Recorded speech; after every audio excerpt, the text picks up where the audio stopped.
हल्द्वानी शहर तलहटी में बसा हुआ शहर है। सारा पानी चारों तरफ से आकर के कुछ गौला में बह जाता है, कुछ हल्द्वानी बहता है। आप 400-500 मकानों को तोड़ कर करके स्थायी हल आप नहीं पा सकते। बताया गया है कि आप अभी नाले की जमीन में हैं। आने वाले आगामी वर्षा काल में कोई भी दुर्घटना हो सकती है। भाजपा के लोगों ने भी अपनी बिल्डिंगें उसमें बनाई हैं, तो उन्हें तो तोड़ने का काम भाजपा नहीं कर रही है। अब बताओ, बच्चे हैं, छोटे छोटे बच्चे ठहरे, कहाँ ले जाएंगे? तोड़फोड़ करना या नोटिस देकर डराना ही अकेले विकल्प नहीं होना चाहिए। इनके घरों को उजाड़ रही है, इन्हें घर बेघर कर रही है। टाइम आया है, हमें नोटिस भेजे जा रहे हैं कि आप यहाँ से हटें। हल्द्वानी में स्थानीय प्रशासन द्वारा नालों में अतिक्रमण के नाम पर काठगोदाम, आवास विकास सुभाष नगर और लालडांड समेत कई इलाकों में जारी किए गए नोटिस के खिलाफ आज स्थानीय लोगों ने उपजिला अधिकारी कार्यालय में जबरदस्त प्रदर्शन किया। प्रदर्शनकारी लोगों का कहना है कि इस कार्रवाई से सीधे तौर पर 20,000 से अधिक नागरिक प्रभावित हो रहे हैं और ज्यादातर परिवार निम्न आय वर्ग और मध्यम वर्ग भी परिवार हैं, जिनके सामने अब बेघर होने का खतरा मंडरा रहा है। राज्य आंदोलनकारी ललित जोशी के नेतृत्व में एसडीएम के माध्यम से मुख्यमंत्री को ज्ञापन देते हुए लोगों ने तत्काल कार्रवाई पर रोक लगाने की मांग की है तथा इस पूरे मामले के स्थायी समाधान की मांग की गई है। प्रदर्शनकारियों का कहना है कि रक्सिया और देवखड़ी नालों में बार बार तोड़फोड़ की कार्रवाई केवल गरीबों पर गाज बनाकर गिर रही है, इसलिए इसका स्थायी समाधान होना चाहिए और नालों की दिशा की परिवर्तन किए जाने की मांग को लेकर प्रदर्शनकारियों ने एसडीएम को ज्ञापन दिया। को नहीं दिया, हजारों लोगों को नोटिस दिया गया है और लालडांड, काठगोदाम, आवास विकास सुभाष नगर, बमोरी, बिठोरिया, लालडांड से लेकर के 3 पानी तक नोटिस जिनको नहीं आया उनको भी आने वाला है बहुत जल्दी। तो मेरा कहने का मतलब है, देखिए, तोड़फोड़ करना या नोटिस देकर डराना ही अकेले विकल्प नहीं होना चाहिए। हल्द्वानी शहर तलहटी में बसा हुआ शहर है। सारा पानी चारों तरफ से आकर के कुछ गौला में बह जाता है, कुछ हल्द्वानी बहता है। आप 400-500 मकानों को तोड़ कर करके स्थायी हल आप नहीं पा सकते। लिहाजा मैं इस चीज़ के बिल्कुल खिलाफ हूँ कि आपने आसियाने बनाने तो दिए नहीं, आप तोड़ने के लिए पहले आ गए। आप हल कीजिए, स्थायी हल करिए, नालों का निस्तारण करिए, सीधे गौला में डालिए।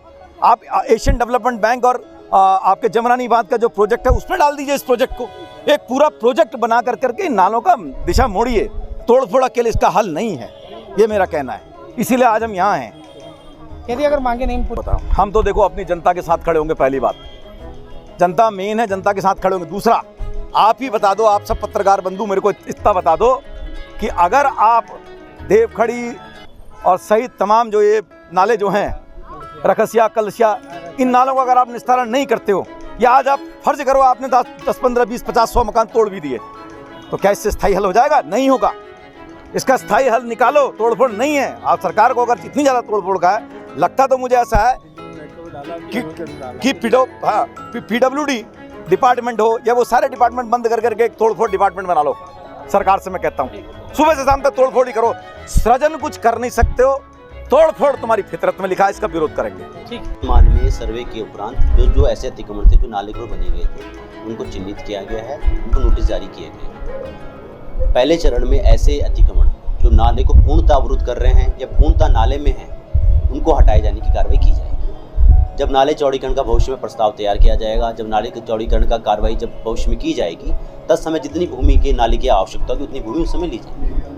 इनको भी नोटिस दिया, उन सबको ये बताया गया है कि आप अभी नाले की जमीन में हैं। आने वाले आगामी वर्षा काल में कोई भी दुर्घटना हो सकती है। आप अपना अतिक्रमण स्वयं करें। मकान, किसी का मकान तोड़ने का कोई भी ऐसा हमारी तरफ से कोई पहल नहीं की गई है। केवल ऐसे अतिक्रमण जो नाले की जद में हैं, जो कि अब अत्यधिक वर्षा की स्थिति में बह सकते हैं, क्षति हो सकती है, उनको स्वयं हटाने के लिए निर्देश दिए गए। रक्सिया नाला जो है भैया, ये चंबल पुल से आया है और कम से कम ये 40 मीटर से चौड़ा रास्ता मतलब नाला है। और जो आज अतिक्रमण हुआ है, और कहीं ना कहीं भाजपा के लोगों ने भी अपनी बिल्डिंगें उसमें बनाई हैं, तो उन्हें तो तोड़ने का काम भाजपा नहीं कर रही है। जो गरीब लोग हैं, जिन्हें हमने इंदिरा आवास दिया था और प्रधानमंत्री रोजगार जो मतलब पहले थे प्रधानमंत्री पूर्व में हमारे कांग्रेस के, उधर से इनको मतलब पैसा मिला हुआ था। कई हमने जिला पंचायत से इन्हें पैसा दिलाया था। तो इस तरह से हमने काम किया था। और आज भाजपा इनके घरों को उजाड़ रही है, इन्हें घर बेघर कर रही है। तो मैं उनसे ये कहती हूँ, या तो पहले इनके लिए आवास की सुविधा हो, उसके बाद इसे तोड़ा जाए। यदि आपने ये नहीं करा तो हम इनका विरोध करें। Thank you. पूरी लालडांड से आई हूँ मैं 49 वार्ड से। दिक्कत ये है, पहले सरकार ने रोले का सारा कुछ किया, दीवार भी पक्की दीवार भी बना ली अपनी 2010 में, पक्की दीवार भी ले ली। उसके बाद अभी कुछ टाइम और बीता है, अभी बरसात का टाइम आया है, हमें नोटिस भेजे जा रहा है कि आप यहाँ से हटें। पहले हमको बिजली लाइट पानी सब दिया गया, वहाँ पर सारी सुख सुविधा करी गई। हमारी पूर्वज यहीं खत्म हो गई है, यहीं रह के यहीं मर के खत्म हो गई, हम उनके बच्चे। अब हमसे कह रहे हैं यहाँ से जाओ। हमारे छोटे छोटे बच्चे आज कमा के आज खाने वाले हम लोग कहाँ जाएंगे बताओ? हमारे पास एक ईंट उठाने की जगह नहीं है। आप क्या चाहते हो? हम अगर ये तोड़ रहे हैं, हमें पुनर्निवास चाहिए, या फिर क्या कहते हैं, हम अगर बुलडोजर हमारे वहाँ पर आ गया, हमको मारो, उसके बाद तोड़ो। क्या नाम है आपका? हेमा जोशी। पहले हमें तो यहाँ पे तो ये आएगा, नोटिस आए ठहरे और 15 दिन का टाइम दिया है। अब बताओ, बच्चे हैं, छोटे छोटे बच्चे ठहरे, कहाँ ले जाएंगे? ये कह रहे हैं कि भाई वो तो है सो है ही, वो तो टूटना है। और जब जब बिल्डोजर लेके जाएंगे, हम तो मारेंगे भी या मर जाएंगे, हम जगह नहीं छोड़ेंगे।